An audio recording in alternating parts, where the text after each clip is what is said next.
Salut tout le monde et bienvenue pour le Hardcore Flashback sur Unforgiven 2007 qui a eu lieu le 16 septembre au FedEx Forum de Memphis au Tennessee. Franchement, pay-per-view très moyen, donc je vais d'abord vous montrer la jaquette de ce DVD, l'arrière avec tous les matchs. Je ne sais pas si vous le verrez étant donné que c'est assez petit maintenant comme je fais les montages.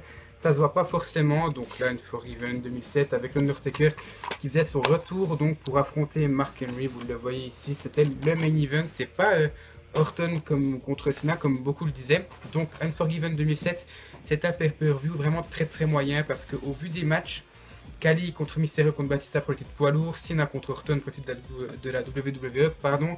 Pas de disqualification pour Carlito dans son match contre Triple H, vraiment, ça pouvait donner un bon petit pay-per-view, bien sûr pas du 8,5 sur 10, mais ça aurait pu donner quelque chose de potable, on avait une carte pour faire un pay-per-view potable. Or, il n'y a aucun match qui se démarque. Pourquoi? Les trois main events de ce show-là, parce que Undertaker contre Mark Henry, c'est le dernier, mais il y a aussi le match pour le titre de la WWE et le match pour le titre poids lourd, qui étaient considérés comme des main events. Et j'ai encore un autre argument pour justement argumenter mes propos, c'est que le match le plus long est l'opener, donc CM Punk contre Elijah Burke, qui dure 11 minutes 52. 11 minutes 52 pour le fucking opener et tout le reste est en dessous de 11 minutes 52. Ce n'est pas un pay-per-view pour moi, c'est pour ça que je le trouve assez décevant. Pour moi, il avait la gueule pour avoir un petit 7,3, 7,4 sur 10 et finalement pas, et c'est ça qui est très décevant. Et surtout quand on voit la promo de départ quoi, sur l'Undertaker, et je la trouve magique. On le voit faire son retour, il dit qu'il a été enterré, il a été brûlé, et là il a été passé pour mort par Mark Henry. Si vous vous souvenez bien, c'est juste au moment où Edge cache sur l'Undertaker, juste avant, je crois qu'Undertaker bat Batista, mais Henry vient l'attaquer justement après le match, et il laisse vraiment inconscient. Edge lui portera de spear, il remportera le titre poids lourd grâce à sa mallette. Et depuis là, on n'avait plus vu l'Undertaker. Et là, le slogan de l'Undertaker pour la vignette de son retour, c'est n'ayez pas peur, soyez terrifiés. Et j'adore. Et puis, il vient les emmerdes avec le premier match. CM Punk défendait son titre de la ECW contre Elijah Burke, comme j'ai dit auparavant. Donc, je ne sais pas si vous vous souvenez, petite anecdote, CM Punk, lors d'une interview, j'avais déjà dit en vidéo, avait dit que le catcheur le pire qu'il a eu à affronter à la WWE était Elijah Burke. Et là, je suis juste tellement étonné parce que, oui, ce mec était fucking mauvais quand même, faut l'avouer, il était pas très bon in ring. Et là, le mec, il arrive à nous rendre une presta un peu potable, c'est-à-dire qu'il est très technique. Et je pense que c'est peut-être, c'est con à dire parce que le match n'est pas ouf, mais c'est peut-être un des meilleurs matchs de sa carrière à Elijah. Donc voilà. Moi, personnellement, j'ai mis un 7 sur 10. Le match m'a quand même emballé. C'est pas ouf, hein, comme je l'ai dit, mais il m'a quand même surpris en bien. C'est pour ça que je mets 7 sur 10. Bon, c'est surtout par rapport au rythme qui est très bon, mais le public reste mort. Donc voilà, sans un public, pour moi, l'ambiance ne peut pas être bonne. Le deuxième match était MVP et Matt Hardy qui défendaient leur titre par équipe contre Deuce et Domino. Alors déjà, Deuce et Domino, j'adore cette équipe, enfin, en tout cas j'adorais, je ne l'ai pas suivi longtemps, vu que j'ai découvert le catch en 2006, c'est peut-être une année, et encore je ne suivais que Raw et pas SmackDown, donc imaginez quand même que je ne les ai pas suivis longtemps. J'ai adoré leur rivalité contre Paul London et Brian Kendrick qu'on reverra après dans le show, mais c'est dommage, c'était deux lutteurs que j'appréciais bien, là un petit peu moins quand même avec le recul, mais bon, c'est pas une mauvaise équipe. J'ai marqué que c'était une très bonne rivalité entre Matt Hardy et MVP qui tournait autour du titre US, qui avait toujours là à ce moment-là MVP. Et c'est ça qui est bon. Mais la rivalité était tellement bonne que ça s'est ressenti dans le match et que pour moi, il n'y a pas de rivalité entre deux équipes, mais clairement entre MVP et Matt Hardy, c'est bien. Mais pour la suite des événements et pas pour le match du pay-per-view même. C'est pour ça j'ai mis 7 sur 10 parce que lorsqu'il y a vraiment du catch, parce que oui, les deux ne font pas que se provoquer, il y a des fois du catch contre Deuce et Domino. Donc quand ça arrive, c'est assez bon, je dois l'avouer, j'apprécie beaucoup, surtout qu'MVP est peut-être un des lutteurs que je teste le plus depuis que j'ai regardé le catch, donc voilà, c'est quand même une bonne chose. Mais c'est trop centré autour de la rivalité Matt Hardy contre MVP que du match bien particulièrement, donc voilà, je trouve c'est un peu dommage, donc comme j'ai dit, je mets un 7 sur 10. Le troisième match, et celui que j'ai le mieux noté je crois, c'était un pas de disqualification pour Carlito, donc c'était Triple H contre Carlito. Deuxième match de Triple H depuis son retour je crois, bah oui SummerSlam c'était le pay-per-view avant contre King Booker, qu'il avait remporté, donc c'était son second match en pay-per-view depuis son retour de blessure. J'ai vraiment bien aimé ce match, franchement c'était agréable de le voir, tout simplement parce que Carlito n'est pas quelqu'un de très très brutal, je pense que tout le monde le sait, et Triple H oui. Et le fait que la WWE ait mis cette stipulation, eh ben, ça permet de combler un manque de la part de Carlito pour être au niveau de Triple H, parce que Carlito cherchait quand même beaucoup d'objets, des chaises, beaucoup de poubelles, et Triple H n'a pas vraiment besoin de ça pour pouvoir être assez hardcore comme mec, faut se le dire, ne serait-ce que par son gabarit. Donc c'est pour ça que j'ai bien aimé ce match-là. Et donc juste pour ça, je vais mettre la note de 8 sur 10. Je vous le conseille, c'est dommage qu'il n'y ait plus de stipulation comme ça en fait. Même des handicap match en fait, je suis en train de penser à des handicaps pour des faces, c'est assez intéressant, surtout quand on a des faces comme Triple H ou comme Batista lors de ces années-là. Ça pourrait être pas mal actuellement à la WWE. Quatrième match, Candice Michelle défendait son titre féminin contre Beth Phoenix. Première chose, le thème de Candice Michelle, donc en version remixée, est juste insupportable. Je ne peux pas l'entendre, il y a beaucoup trop de choses. C'est un peu à la Robbie E, à la TNA, mais l'ancien thème de Robbie E, x1000, donc version vraiment bourrin, quoi. C'est insupportable, je déteste. Donc encore une fois, je vais me répéter, ça fait plaisir de revoir ces deux femmes, comme tous les pay-per-views de 2007. Ce sont toutes des lutteuses qui ne sont plus là actuellement, donc ça me fait très plaisir. Cependant, le match n'est pas ouf. C'est toujours mieux que l'ère Nikki Bella, hein, on va se le dire quand même. Mais il n'est pas ouf tout simplement parce que le rythme est beaucoup trop lent, ça s'enchaîne pas assez bien. Et puis surtout à cette époque, les matchs féminins n'étaient pas géniaux, d'accord. Mais ils avaient un semblant de dignité et là j'ai un peu l'impression de retrouver un niveau, on va dire une qualité qui est entre l'ère de 2007 et l'ère Nikki Bella. Vous voyez, je m'attendais à un mieux, surtout Candice Michelle, je la trouve pas exceptionnelle, mais voilà, elle est crédible. Beth Phoenix par contre c'est une déesse au niveau du catch, il n'y a rien à dire. Donc voilà, c'est un peu de déception pour moi. Et c'est pour ça que j'ai mis la note de 6 sur 10 seulement. Oula, cinquième match, j'enchaîne assez rapidement, je sais pas pourquoi. Donc le Great Khali défendait son titre poids lourd contre Batista et contre Rey Mysterio dans un match triple threat, triple menace, mon type de match préféré. Et typiquement, Khali est là pour détruire tous mes espoirs lorsqu'il y a mon type de match préféré. Pour moi, les matchs triple menace servent à des mecs qui sont un minimum rapides. Le Khali rend le rythme dégueulasse.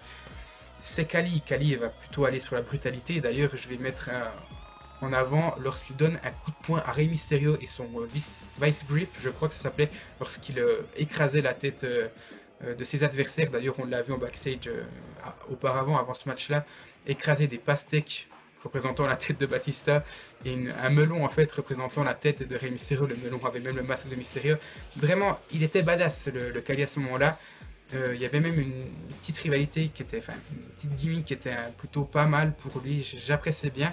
Mais au niveau du match, c'est un peu fade quoi. D'ailleurs, je regarde ma note, je m'en souvenais plus, j'ai mis la note de 6 sur 10. Il est plaisant quand même, au niveau de la brutalité, il est très plaisant. Je vais pas dire l'inverse, il y a Batista, il y a Khali, donc au niveau de la violence, on est assez servi. Mais bon, par rapport au rythme, même Batista ne suit pas vraiment. Heureusement qu'il y a Mysterio qui sauve le match. Hein. D'ailleurs, donc c'est pas en septembre, c'est pas en novembre, je vous ferai No Mercy, donc le pay-per-view suivant, pardon, Unforgiven 2007. Et il y a Batista contre Khali dans un Punjabi Prison match, je crois que c'est le seul qui a eu à la WWE, je l'ai déjà vu mais je m'en souviens plus, voilà, je le dis clairement. Et j'attends quand même quelque chose de ce match-là, mais j'ai beaucoup de craintes, tout simplement par rapport au rythme. Ensuite, meilleur match de la soirée pour moi, c'est vite dit, hein, pour moi il n'y a pas de match qui ressort du lot, mais qui a la même note que le Triple H contre Carlito, c'est-à-dire 8 sur 10. C'est le Lance Cade et Trevor Murdoch qui défendaient leur titre par équipe, donc mondial. Là, les autres c'était les titres par équipe de la WWE, j'ai pas forcément fait la petite différence, contre Paul London et Brian Kendrick. Et bizarrement, pour ceux qui ont vu ma vidéo Hollow, donc retraçant le DVD sur la carrière de Shawn Michaels, ce match me fait beaucoup penser justement aux Rockers contre les Brainbusters. C'est assez intéressant de voir comment ça évolue au fil du temps. On retrouve des anciens lutteurs au travers des nouveaux. Je pense que beaucoup de personnes ont déjà fait le lien. Moi, maintenant que je m'intéresse un peu plus aux anciens matchs, j'arrive à faire les liens. Et c'est une chose que j'avais jamais faite, et c'est la première fois que je me fais cette réflexion-là, même après 9 ans, parce que oui, ça doit faire 9 ans à peu près aujourd'hui que je suis fan de catch, que je me fais cette réflexion-là. Voilà. Encore une fois, j'aimerais juste mettre en avant l'effet Finlay pour Cade et Murdoch. Je le réexplique ce qu'est l'effet Finlay pour moi. C'était des lutteurs que je détestais à l'époque et que j'adore maintenant. Finlay c'est le cas, Cade et Murdoch c'est le cas aussi. Bon, j'ai toujours adoré London et Kendrick, donc c'est une très bonne rivalité pour moi et un très bon match. Un poil meilleur que le MVP et Matardi contre Dios et Domino pour moi, simplement parce que là c'est un match qui est technique et on est dans le match, on n'est pas ailleurs dans une autre rivalité, c'est pour ça qu'il est bon. Et puis bon, la brutalité des heals, ne serait-ce qu'au niveau de leur gabarit contre la vitesse des faces, ça donne un très bon match et ça donne la note de 8 sur 10 tout simplement. Avant-dernier match, John Cena défendait son titre de la WWE contre Randy Orton. Alors, au niveau de la rivalité, c'est une des meilleures rivalités entre ces deux hommes. Je vais même dire que c'est la meilleure entre les deux. J'adore. Orton avait fait un pun kick sur le père de Cena. Papa Cena, comme disait Christophe Achus. Je m'en souviendrai toujours. Donc je me souviens très bien de cette rivalité. Et puis John Cena, pour se venger, il avait attaqué William Regal qui avait officialisé justement un match retour entre ces deux. Donc match retour de SummerSlam. Il l'avait totalement agressé en lui portant un STF. À l'extérieur du ring, donc ouais, j'ai très bon souvenir de cette rivalité là entre ces deux hommes, c'était ouf franchement. Au niveau du match, il dure 7 minutes 30 je crois si je me souviens bien, en sachant que le pay-per-view dure 2h45, ça me fait un petit peu mal, hein, on va dire les choses poliment. Puis voilà quoi, la fin est nulle à chier quoi. Orton gagne sur disqualification. Je crois que c'est la première fois qu'on verra Cena sur disqualifié. L'arbitre l'a disqualifié parce qu'il frappait Orton dans les cordes au bout de 5 secondes parce qu'il était énervé. L'angle était tellement bon, le Cena qui était juste énervé comme jamais, Orton qui était diabolique comme jamais aussi. On avait quelque chose de bon et quoi, Cena se fait disqualifier. C'est juste pas sérieux quoi.